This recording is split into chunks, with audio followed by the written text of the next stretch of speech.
My name is Jade Krause, and I'm a fitness specialist, and I'm teaming with Global Infusion to help the missionaries get fit. I know you all spend a lot of time mentally and spiritually, but I'm here to help you in an aspect physically that is needed in the trips ahead. So I'm here to help you get fit, and it's not an overnight process. It takes time.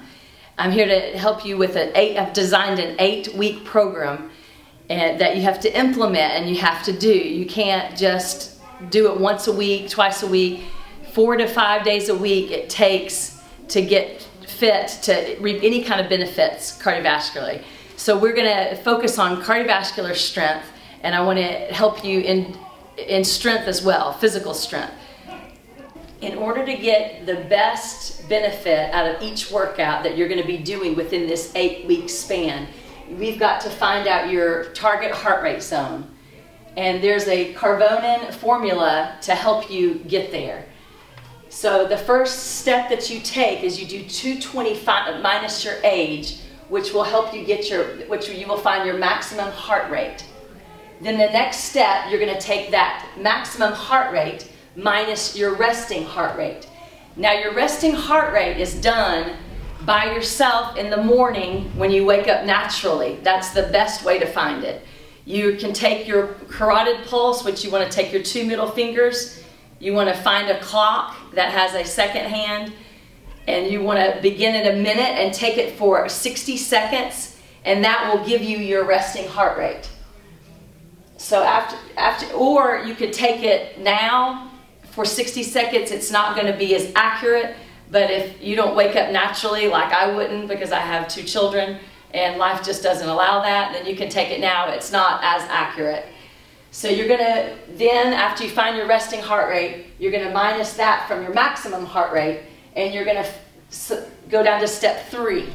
Step 3, you're going to take that number times 0.60, and that will give you your bottom range. Then you're going to take the step 2 number, and then you're going to times it by 0.85, and then that will give you your high zone range.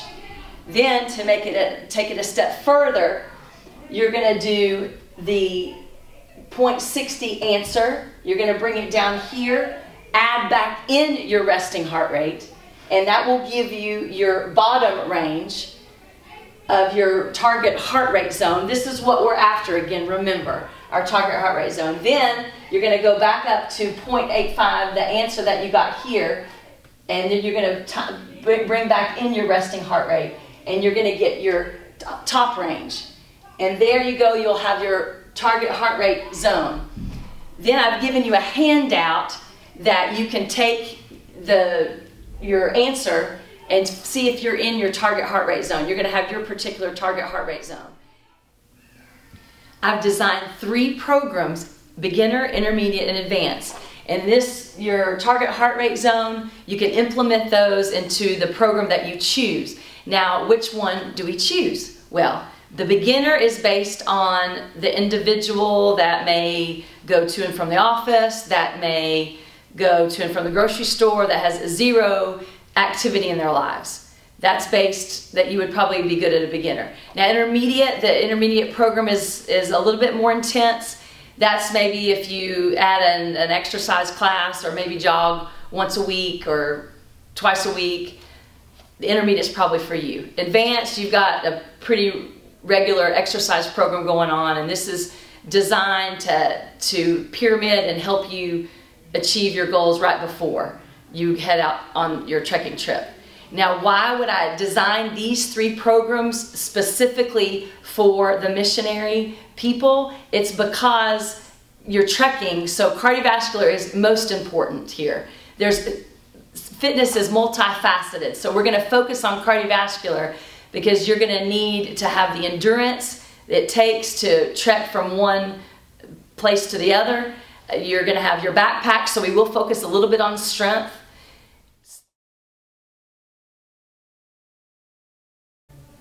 If you've decided that the beginner program is best for you, well, let's get started. What do you say? The first day, we're going to do 10 minutes of continual movement. in your target heart rate zone, which means you're going to put on your exercise shoes, you're going to put on your exercise clothes, and you're going to go out and you're going to begin walking about the first 2 minutes just to get your body warmed up. Then I want you to start to push yourself within the last 8 minutes. By the end of your 10-minute walk, you should feel labored breathing. Then I want you to make sure that you've worn a watch that has that second hand to where you can take your heart rate. I want you to take your heart rate for 10 seconds after you've finished your 10-minute walk. Take your heart rate for 10 seconds and then times it by 60 and see if you've achieved exercising in your target heart rate zone.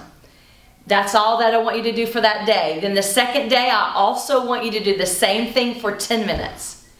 The third day, I want you to do it for 15 minutes.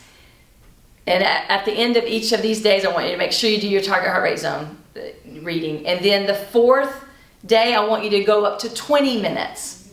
The fifth day, I want you to go back down to 15. And then the last day, I want you to do 10.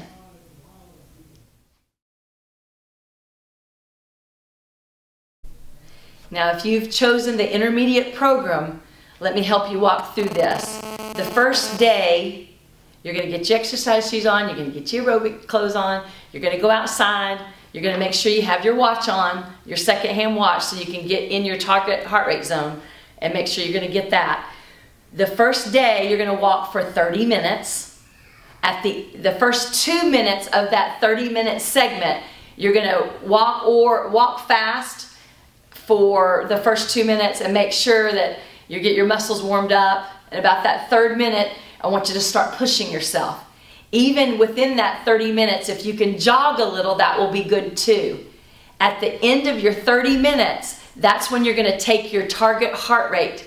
So you can take your pulse here. I want you to take it for 10 seconds, times it by 6, and make sure you're in your training zone. Then the second day, I want you to do it for 40 minutes, the same format, checking your heart rate zone at the end. The third day, 45, checking your heart rate at the end. The fourth day, 40 minutes, and then back down to the 30 minutes.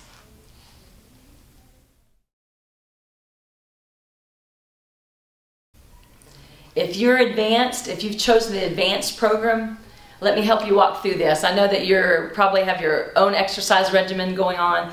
I've based this 8-week program on a half marathon training program. So you just do as follows. You're going to go out the first day and run your 2 miles. At the end, I want to make sure that you get your heart rate. Make sure you bring your clock with you to where you can check your target heart rate. Do a 10-second count, times it by 6, and you'll make sure you're in your training zone when you're within your 2 miles. Then Tuesday, you're going to rest. Wednesday, you're going to do a 2.5 mile. Thursday, you're going to rest. Friday, you're going to do 3 miles. Saturday, 2 miles. And then Sunday, you rest again. So remember, within this, the biggest thing with this is you stay in your target heart rate zone. You can push yourself within the 2 mile or the 3 mile or 2.5 mile segment. You can do intervals where you're really sprinting and then jogging, sprinting and jogging if you feel like you need more. So now that you've gotten your program, either your beginner, intermediate, advanced, you're going to have to implement some backpack training. It's going to look different for a beginner or an intermediate or advanced, but our goal is to get 25 pounds on our back and carry it around during our sessions. So I'm going to try to break it down for you here. Now, please be aware, be careful. If you're having knee pain or back pain, you most definitely can take it off. But for beginners, I want every level to space it out within their week.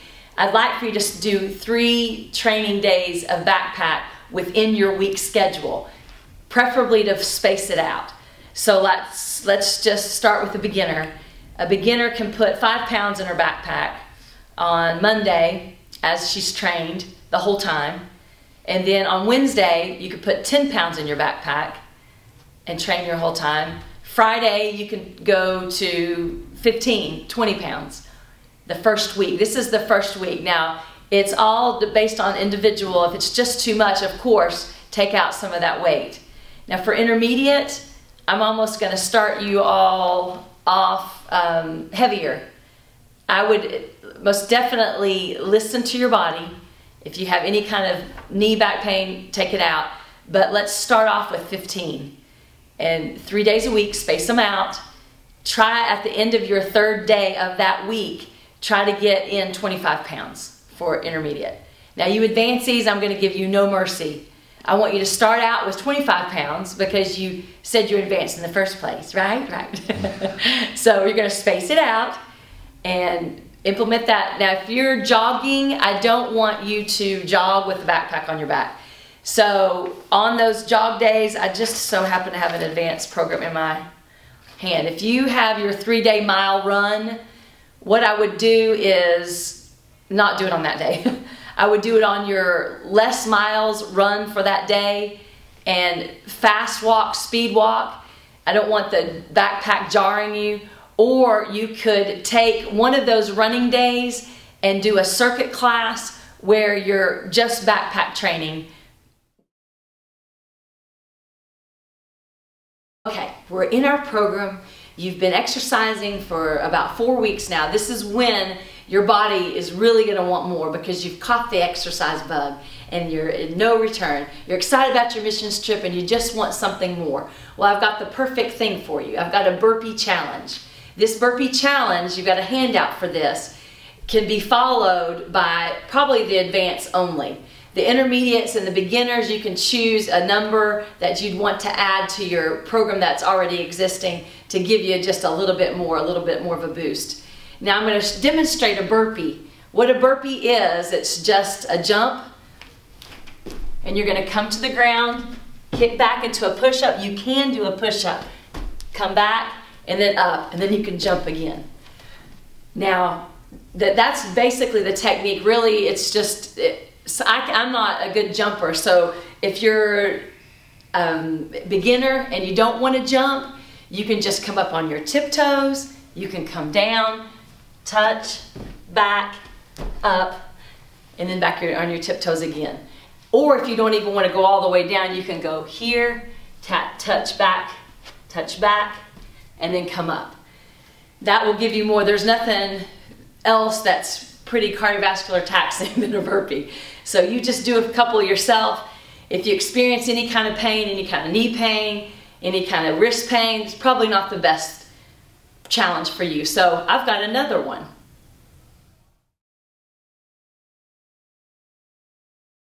Now if you discovered that burpees just aren't for you, there's another challenge that could help you get more out of your workouts added to your additional.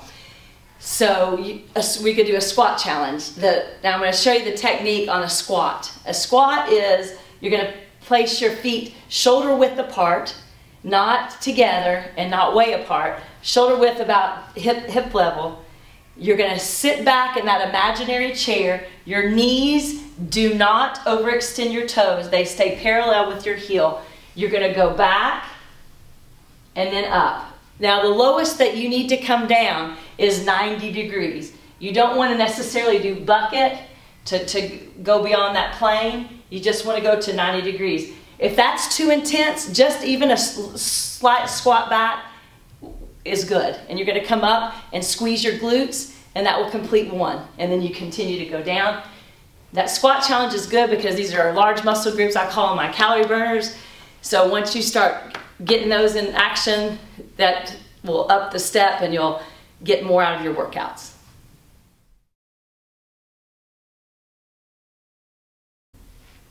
I'm so excited to be here today with fitness legend Miss Jade Kraus. She's been giving us excellent instruction on how we as missionaries can train physically, especially for teams like Nepal when we have to head to the Himalayan mountains, strap on a backpack and go into all the world, into these villages to bring the gospel of Jesus Christ. So I hope you've been listening. I hope you've been taking notes because she is a wealth of information. And I'm just going to ask her a couple questions here because not everybody is familiar with doing fitness and making it a part of their lifestyle. So Miss Jade, my first question is, what time of day is the best time of day to do some of these exercises you've been talking about?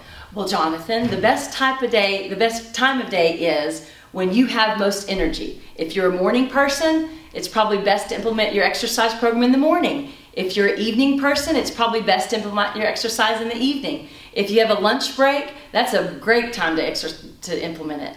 All right, so I get up in the morning. What do I do about hydration, nutrition? Do I wake up and do I eat a big meal? Do I try to drink a lot? What happens when I finish my workout? I'm not sure what to do. You have to help me here. Okay, I'll help you. Well, you don't want to eat a big meal and then go exercise. There's a war against eating big and exercising. Your exercise, your blood flow needs to go into your extremities. If you've eaten and you're ready to digest your food, all your blood flow goes to your stomach. So you don't want to eat a big meal before you exercise. Also, you don't want to be starving before you exercise. So a good caloric intake, if you're starving, is about 350 calories. Get out on that track, do your exercise. Hydration, I'm a big believer in hydration. Most articles, everything you read is 8 times 8, 8 ounces, 8 glasses a day.